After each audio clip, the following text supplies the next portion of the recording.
কথা হচ্ছে এই 1 আগস্ট বা 2রা আগস্ট বা 3রা আগস্ট যে আপনাদের অন্নপূর্ণার পেমেন্ট আসবে তার মধ্যে কিছু কিছু অন্নপূর্ণা ভাণ্ডারের টাকা পাবেন এবং কিছু কিছু অন্নপূর্ণা ভাণ্ডার টাকা কিন্তু পাবেন না। তো কারা পাবেন আর কারা পাবেন না আমি আরও একবার বিস্তারিত ডিটেলস আলোচনা করছি। অবশ্যই ভিডিওটা সম্পূর্ণ ওয়াচ করুন, কারণ অনেকে টাকা পেয়ে গেছেন যারা, তারা ভাবছেন আমরা কন্টিনিউ পেয়ে থাকবো, সেটাও কিন্তু ভুল ধারণা।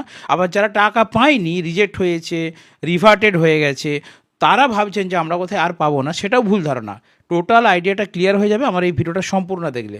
দেখুন 1 আগস্ট থেকে অনেকেরই টাকা ঢুকবে না, আজকের বড় খবর। তো যাদের যাদের অ্যাপ্রুভড দেখাচ্ছে স্ট্যাটাস, আপনারা সকলেই পেমেন্ট স্ট্যাটাস চেক করতে জানেন। তো আপনারা মোবাইল নাম্বার দিয়ে বা আধার নাম্বার দিয়ে যখন অন্নপূর্ণা ভাণ্ডারের স্ট্যাটাসটি চেক করবেন, সেখানে যদি দেখায় আপনাদের অ্যাপ্রুভড, তাহলে জানবেন আপনারা আগস্ট মাসে অন্নপূর্ণা ভাণ্ডার 3,000 টাকা অবশ্যই পাবেন। কিন্তু যদি আপনাদের রিজেক্টেড দেখায় স্ট্যাটাস, তাহলে আপনারা কনফার্ম থাকুন আপনাদের কিন্তু আগস্ট মাসে টাকা ঢুকবে না। এর পেছনে অনেক কারণ রয়েছে, আর রিজেক্ট দেখালেই আপনারা কী করবেন টোটালটা আমি বলে দিচ্ছি। দেখুন এরপরের স্টেপ হচ্ছে, আপনাদের যে অ্যাপ্লিকেশন স্ট্যাটাস আপনারা চেক করেন, সেখানে কতগুলি লেখা দেখায়, যেমন submitted, under processing, under enquiry, payment failure, approved এবং রিজেক্টেড, এই লেখাগুলো থাকে। তো যার যে লেখা আছে তার অর্থকে আমি বলে দিচ্ছি। যদি দেখেন যে সাবমিটেড, তাহলে জানবেন আপনি টাকা পেতে পারেন, অর্থাৎ আপনি টাকা পাবেন। সাবমিটেড মানে কি, আপনার যে আবেদনটি হয়েছিল অন্নপূর্ণা ভাণ্ডারের, সেটা টোটাল কিন্তু অফিসিয়াল ওয়েবসাইটে সেখানে কিন্তু সাবমিট করা হয়েছে, মানে গ্রহণ করা হয়েছে। আপনারা অপেক্ষা করবেন, আগস্ট মাসে আপনাদের টাকা পাওয়ার কিন্তু সম্ভাবনা থাকছে। 2 নম্বর পয়েন্ট, আন্ডার প্রসেসিং যদি থাকে, তাহলে জানবেন আপনার পেমেন্ট ছাড়া হয়েছিল।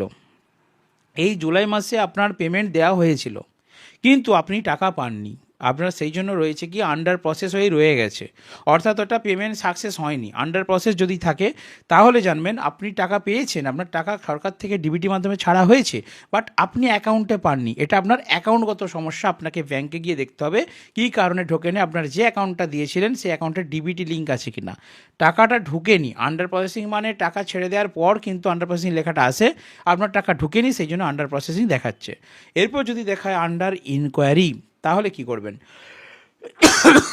আন্ডার ইনকোয়ারি মানে হচ্ছে আপনার যে ডকুমেন্টস জমা করেছিলেন, সেটা অনলাইনে হোক বা অফলাইনে হোক, টোটাল ডকুমেন্টসটি, আবেদনটি সাবমিটেড হয়ে গেছে, হয়ে যাবার পর আন্ডার এনকোয়ারি করে রেখে দিয়েছে।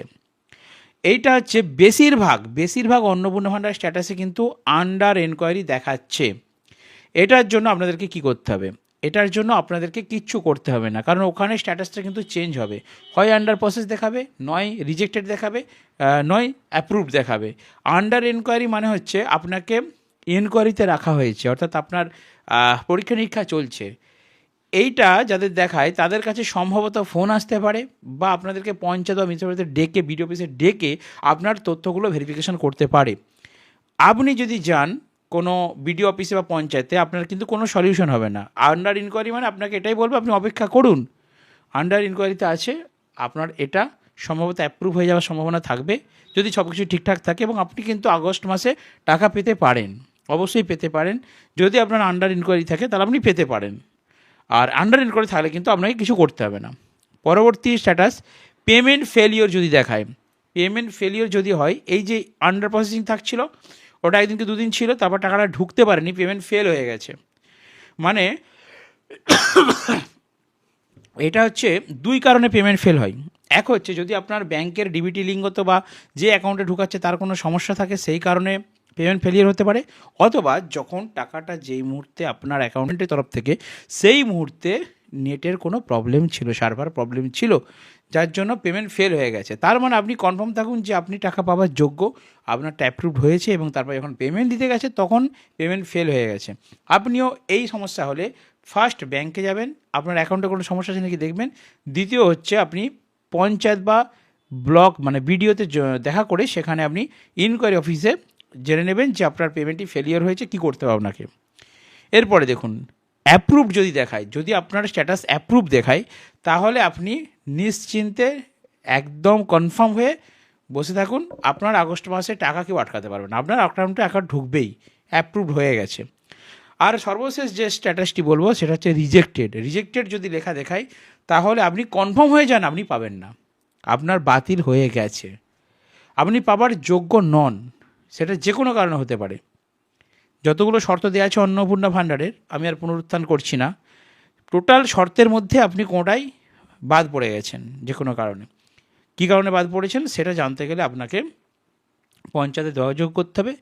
আপনি যদি পঞ্চায়েতে জমা দিয়ে থাকেন, আর যদি ব্লক থাকে ব্লকে গিয়ে জিজ্ঞাসা করবেন, সেখানে আপনাকে বলে পারবে আপনার এই ফর্মটি রিজেক্ট হয়েছে কেন। 10 জুনের আগে ও পরে যারা ফর্ম জমা করেছে এবং ভেরিফিকেশন সম্পূর্ণ করেছে তাদের 1 জুলাই থেকে টাকা পাওয়া শুরু হয়ে গেছে। অপরদিকে জুনের শেষের দিকে যারা ফর্ম জমা করেছে বা যাদের ভেরিফিকেশন এখনও চলছে, তাদের জুলাইয়ের শেষ ও আগস্ট মাসের শুরুতেই কিন্তু টাকা ঢুকবে। দুটো ফেজ, প্রথমে যারা জমা দিয়েছিল 10 জুনের আগে এবং তারপরে 1 জুলাই তারা টাকা পেয়ে গেছে, আর যারা পরে দিয়েছেন তাদের কিন্তু আগস্ট মাসের শুরুতেই টাকা ঢোকার সম্ভাবনা প্রবল আছে। এখন দুইভাবে আপনারা যে জমা করেছেন, অনলাইন এবং অফলাইন, আমি বিষয়টা বলছি। সরাসরি পোর্টালে ডাটা এন্ট্রি করে এবং দ্রুত ভেরিফিকেশনের ফলে দ্রুত পেমেন্ট হয়েছে, মানে অনলাইনে যারা আবেদন করেছিল তাদের কিন্তু খুব তাড়াতাড়ি পেমেন্ট হয়েছে। অপরদিকে অফলাইনের ক্ষেত্রে 13 পাতার ফর্ম সরকারি ডিইও তাদের পোর্টালে ম্যানুয়ালি এন্ট্রি করেছে এবং কাজের চাপের কারণে ডাটা এন্ট্রি করতে সময় লেগেছে, আর যার ফলে ভেরিফিকেশনে একটু দেরি হয়েছে বলে তাদের কিন্তু টাকা পেতে দেরি হচ্ছে। মানে অনলাইনে যারা ফর্ম ফিল আপ করেছেন তারা একটু তাড়াতাড়ি পাবেন, যারা অফলাইনে করেছে তাদের একটু দেরি হবে। কম্পিটিটিভ ভেরিফিকেশন প্রসেস, এখন এই যে ভেরিফিকেশন আপনাদের অন্নপূর্ণা ভাণ্ডারে, এটা 4টে স্টেপে কিন্তু হয়। 1 নম্বর, ব্লক বা পঞ্চায়েত স্তর প্রাথমিক যাচাই এবং ডকুমেন্টসটা পরীক্ষা করবে। 2 নম্বর, জেলা স্তরে ডিস্ট্রিক্ট ম্যাজিস্ট্রেট ডকুমেন্টসের স্বীকৃতি ও অনুমোদন করবেন। 3 নম্বরে, বেনিফিশিয়ারি লিস্ট ট্রেজারিতে তোমার নাম ও লিস্ট পাঠানো হবে। এবং 4 নম্বরে তারপর ব্যাঙ্ক অ্যাকাউন্ট বা ডিবিটি লিঙ্কের মাধ্যমে ডাইরেক্ট টাকা ট্রান্সফার হবে। অর্থাৎ এই 4টে স্টেপে কিন্তু আপনাদের অন্নপূর্ণা ভাণ্ডারে টাকা দেওয়া হয়। এখন কারা পাবেন কারা পাবেন না, এই নিয়ে কিন্তু একটা অফিসিয়াল একটা নোটিশ জারি হয়েছিল। সেখানে কী লেখা আছে আমি ছোট্ট করে বলে দিচ্ছি আপনাদেরকে।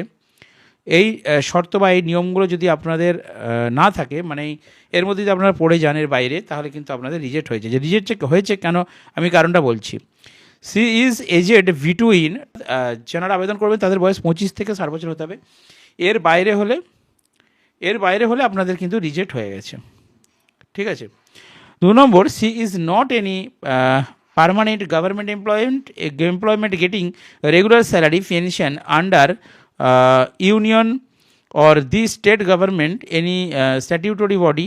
তার মানে মোদ্দা কথায়, যদি আপনারা কোনো সরকারি চাকরি করেন, আর এখন এটা অনেকদিন আগে নোটিশ, এখন যে নিয়মটা হচ্ছে আপনার ফ্যামিলি যদি কেউ সরকারি চাকরি করে তাহলে আপনি কিন্তু অন্নপূর্ণা ভাণ্ডার পাবেন না।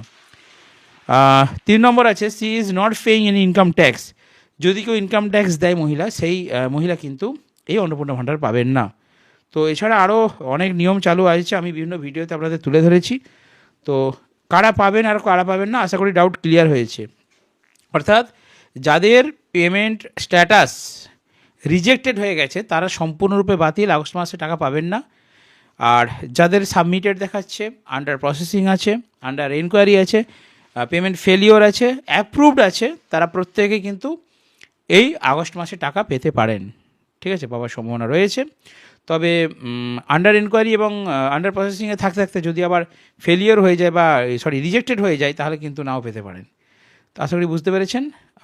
যে কোনো জিজ্ঞাসা থাকলে, যে কোনো জানতে চাইলে, তাহলে অবশ্যই আপনাদের এই অন্নপূর্ণা সংক্রান্ত যদি কোনো প্রশ্ন থাকে তাহলে অবশ্যই আমার ভিডিওর কমেন্ট সেকশনে একটু কমেন্ট করে রাখবেন, ঠিক আছে। আর ভিডিও ভালো লাগলে লাইক করবেন, পেজটিকে এবং চ্যানেলটিকে ফলো এবং সাবস্ক্রাইব করে পাশে থাকবেন।